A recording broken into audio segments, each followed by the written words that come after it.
Olá, boa noite. Um jovem foi assassinado com 22 tiros no meio da rua. O crime aconteceu no fim da tarde em Vila Velha e outras 2 pessoas foram baleadas. O irmão da vítima estava abalado com o crime. Se não foi armado, eu não sei mais o que foi. Ele estava dentro de casa, um rapaz foi buscar ele. Ele foi amparado por um amigo. A vítima, identificada como Ramon Henrique de Jesus Costa, tinha 19 anos. Ele estava na rua Sebastião Gaiba, em Vila Garrido, Vila Velha, bairro onde morava quando os criminosos passaram atirando. A perícia encontrou 22 perfurações no corpo de Ramon. Os outros 2 rapazes baleados foram levados para o hospital evangélico. Segundo a polícia, os 2 suspeitos passaram em uma moto atirando contra Ramon e os 2 colegas que conversavam com ele. Ainda de acordo com as investigações, os 3 eram o alvo dos criminosos. O homicídio e as 2 tentativas podem ter ligação com a guerra entre traficantes rivais. Ramon tinha mandado de prisão em aberto por tráfico de drogas e um dos baleados também tem um mandado em aberto por tráfico de drogas. Olha, o corpo da vítima foi levado para o DML de Vitória e o caso vai ser investigado pela Polícia Civil. Olha, gente, a polícia continua procurando o autor de um ataque a tiros que aconteceu em Vila Velha. 3 pessoas ficaram feridas, 2 foram vítimas de bala perdida. Esse ataque que a gente está falando agora aconteceu na conhecida rua da Feira de Aribiri, em Vila Velha. Um senhor de 59 anos que voltava do trabalho levou um tiro na perna. Além dele, um outro homem de 30 anos que estava na praça também foi baleado. O alvo dos criminosos seria um homem de 23 anos que foi atingido por 7 disparos. Os suspeitos estavam de carro e fugiram após o crime. A Divisão de Homicídios de Vila Velha está investigando esse caso. Recebeu alta e está em casa a pastora atingida por um tiro durante um ataque na Serra. O alvo dos criminosos era um jovem que morreu dentro da igreja, abraçado à pastora. Vai ser um testemunho para o resto da minha vida e por onde eu passar para poder pregar, evangelizar, eu quero contar o que Deus fez na minha vida. E eu agradeço a Deus por esse grande livramento. O relato é da pastora Fabiola Ribeiro, de 42 anos, uma sobrevivente da violência. Ela foi baleada ao final de um culto da igreja que preside, em Jardim Carapina, na Serra. Já tinha terminado o culto, quando eu estava orando para algumas pessoas ainda na fila, muita gente já tinha ido embora.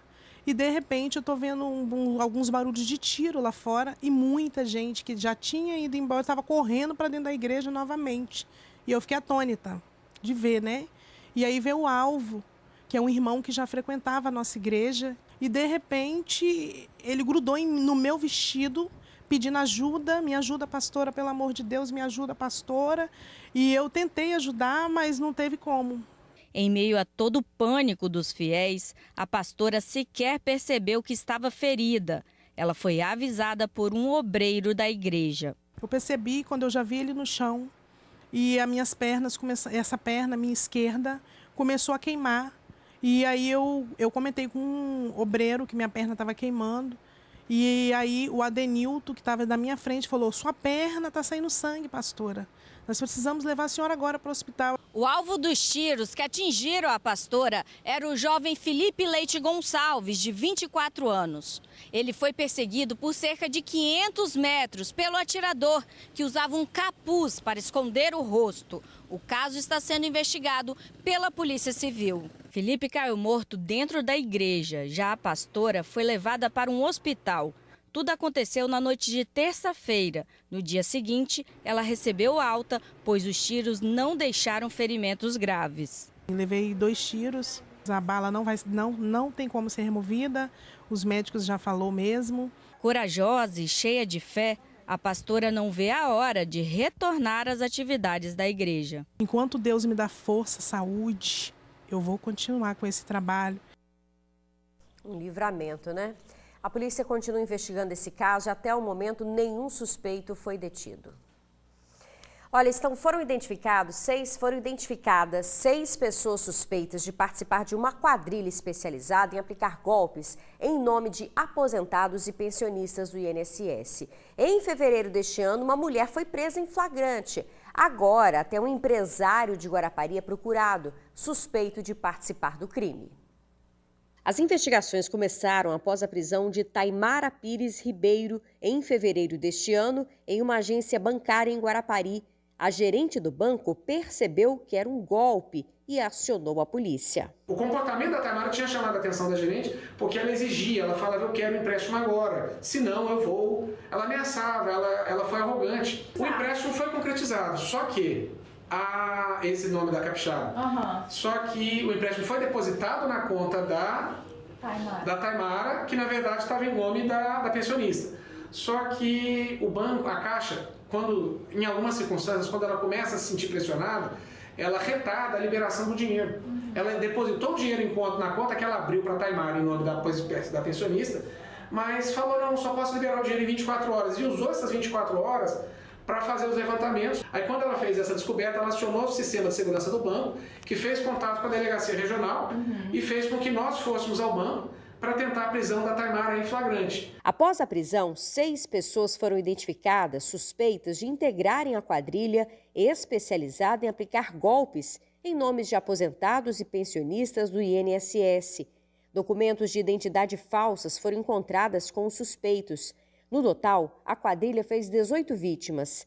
O delegado explicou como as vítimas eram escolhidas. Essas vítimas são pessoas entre 30 e 50 e muitos anos, que usufruem de pensões por morte junto ao INSS.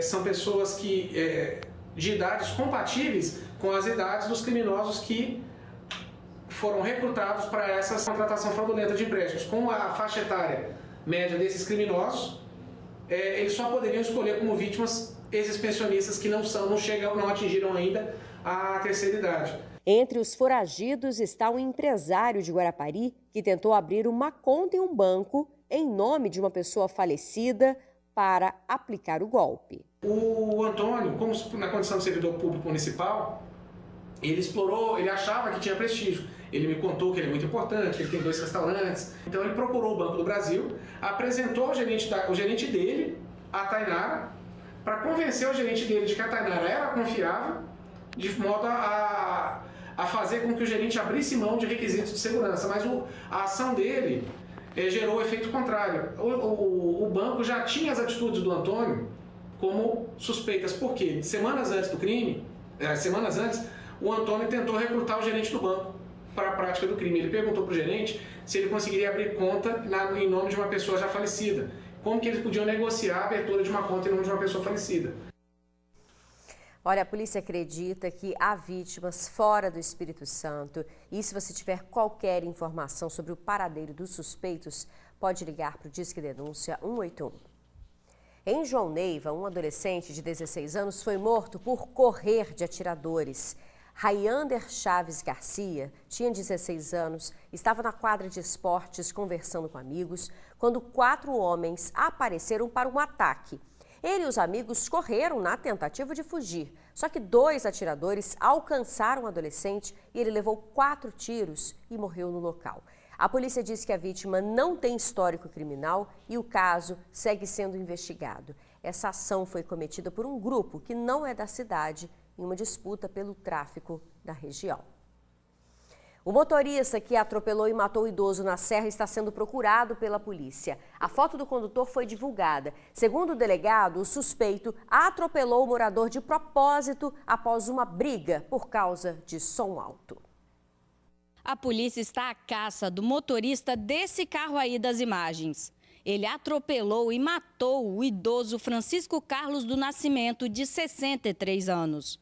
O motorista é Márcio Tairone Conte, de 22 anos. Ele jogou o carro contra os vizinhos, que brigavam por causa de som alto. Nós chegamos à conclusão que o autor do homicídio é o senhor Márcio Tairone, que atualmente encontra-se foragido com mandado de prisão preventiva.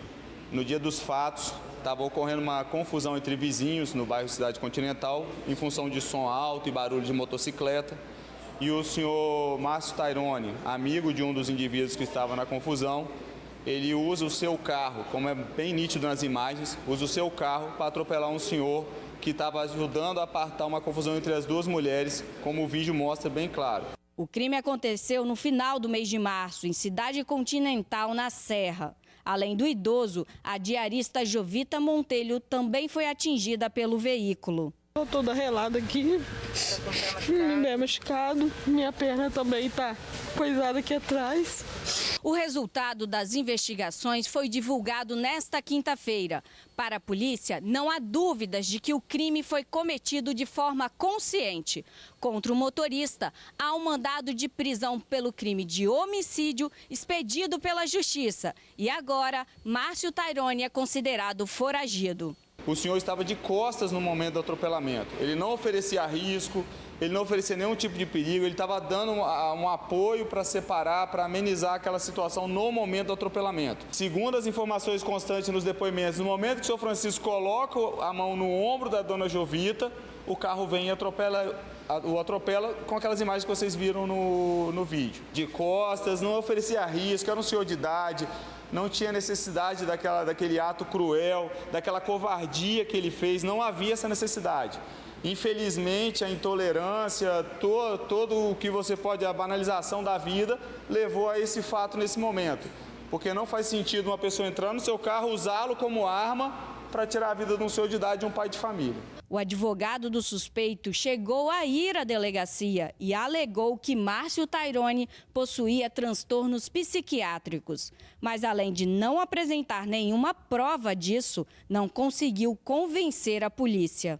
Naquele momento, o que a gente vê é uma ação livre e consciente. Ele está consciente ali, ele está participando, ele entra no carro consciente e joga o carro em cima. Se posteriormente ele alega que tem problemas mentais, isso aí ele vai ter que provar judicialmente, com algum laudo, alguma coisa. Naquele momento, o vídeo é nítido, que é uma pessoa capaz entrando no seu carro e atingindo um senhor de costas. Os delegados à frente das investigações afirmam que o motorista não colaborou em nada para que o crime fosse esclarecido.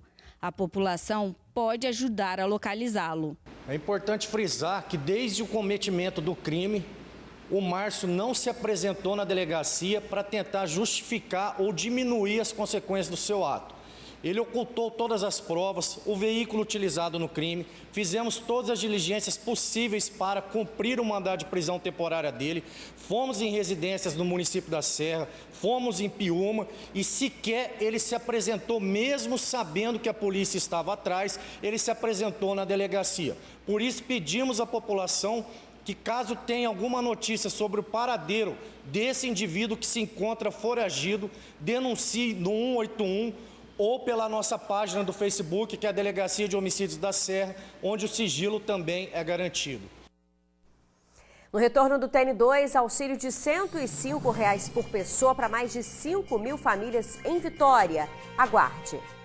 3 empresários foram presos e mais de 1 tonelada de fios de cobre foram apreendidos na Serra. Foi durante uma operação da Polícia Civil em 5 bairros do município. O material apreendido não tinha nota fiscal. O objetivo dessa operação foi coibir a ação de receptadores de produtos provenientes de furto. Os policiais civis e os agentes da Guarda da Serra saíram cedo. Nas mãos, mandados de busca e apreensão em ferros velhos do município. É a Operação Tarega, que tem como objetivo identificar possíveis compradores de produtos furtados. Nesse ferro velho, em Novo Horizonte, a equipe fez varredura na parte externa e interna. E foi lá que cerca de 100 quilos de cobre foram encontrados.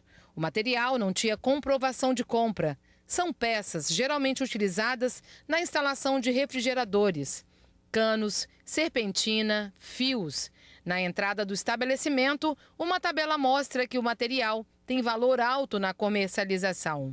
O dono do estabelecimento contou à polícia que o material apreendido foi comprado de pessoas que passaram na frente do estabelecimento aí oferecendo. O fio de cobre é um material muito visado por criminosos. Eles agem geralmente em vias públicas assim, sobem em postes, arrancam toda a fiação, deixam dezenas, centenas de pessoas sem telefone, sem internet, sem energia elétrica. Aí eles vêm para um local como esse aqui, que é um ferro velho, e oferecem esse material. O grande atrativo é o preço pago por esses estabelecimentos. O quilo do fio de cobre chega a custar, em média, R$ 50. O comerciante foi conduzido à delegacia e vai responder por receptação. Nós encontramos muito fio de cobre que ele mesmo confessou que compra desse pessoal viciado em droga, que passa lá e revende para ele, né? Então, a nossa intenção é inibir isso, né? Ele vai ser levado, ele já está na delegacia, ele vai ser autuado lá pela receptação dolosa, né? Com agravante, por ser um comércio. Num outro ferro velho, mais cobre apreendido. Nesse outro depósito de sucata em Jardim Limoeiro, o cobre encontrado tinha procedência. A proprietária apresentou nota fiscal de tudo. A responsável pelo ferro velho me apresentou notas fiscais dos fios que estão aí, né? As pessoas que vieram aqui, geralmente são empresa que é resto, né? Sucata, mas repassa com nota fiscal, certinho.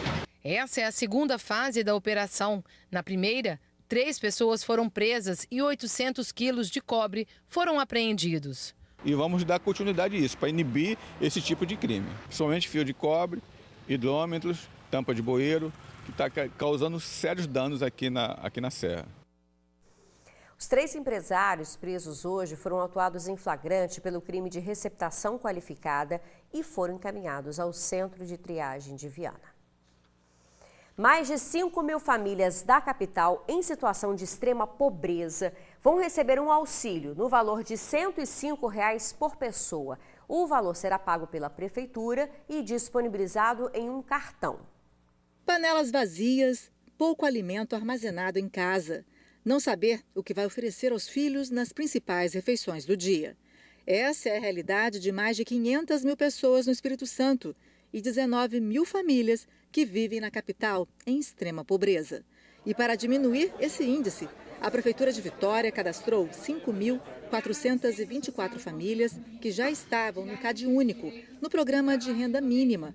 Elas vão receber o cartão do programa VIX mais Cidadania. Cada pessoa vai ganhar R$ 105.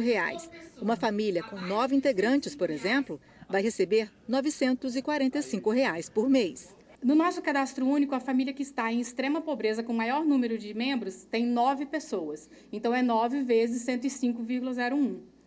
E se a pessoa tiver uma pessoa, né, se ela for sozinha, aí R$ 105. Então, tem uma variação, mas a média, a gente aumenta muito o quanto essas famílias estão recebendo. 144 estabelecimentos comerciais distribuídos pela capital estarão cadastrados para os beneficiários comprarem, usarem o cartão. E as compras estarão liberadas para produtos de limpeza, higiene pessoal e também gás de cozinha, além de alimentos que normalmente não compõem a cesta básica. Agora, cigarros e bebidas alcoólicas estão extremamente proibidos. Pelo menos 144 estabelecimentos aqui na capital que vão comercializar, podem ser açougues, padarias, supermercados, diversos, o próprio comércio de gás, para consumo dessas famílias. O edital do programa VIX mais Cidadania foi assinado pelo prefeito de Vitória, Lorenzo Pasolini, e os cartões devem ser distribuídos nos próximos meses. Segundo o prefeito, serão investidos aproximadamente R$ 14 milhões por ano. Nós vamos comercializar todos os produtos em Vitória. Isso vai gerar e trazer frutos para a nossa economia, priorizar o comércio local, que também sofreu muito durante a pandemia. Nós vamos movimentar a economia e gerar emprego e renda para o nosso povo. São 14 milhões que nós estamos injetando na economia do município de Vitória. Lorenzo Pasolini também falou das famílias que estão acampadas em frente à sede da prefeitura. Essas famílias, quase todas elas, receberam imóveis, comercializaram e retornaram aqui. Então, diante desse quadro, é injusto com as demais famílias fazer com que as demais famílias continuem aguardando.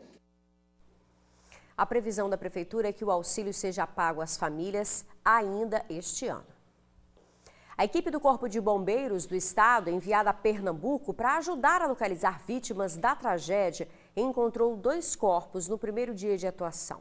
As 2 vítimas estavam sob os escombros e foram encontradas com a ajuda dos cães. A equipe capixaba enviada é composta por 4 militares e 2 cadelas. Eles cumpriram um turno de 12 horas de buscas. Os militares fazem parte da equipe do Centro Especializado de Resposta a Desastres, que atua em salvamento em tragédias, busca e resgate em estruturas que desmoronam. A equipe já atuou em Brumadinho, Teresópolis e também na Bahia. Os trabalhos em Pernambuco continuam porque ainda há desaparecidos. A seguir, mãe dá à luz dentro de banheiro pela 2ª vez. Você vai ver esse caso curioso já já. Em Cachoeiro de Itapemirim, uma mulher deu à luz dentro do banheiro pela 2ª vez.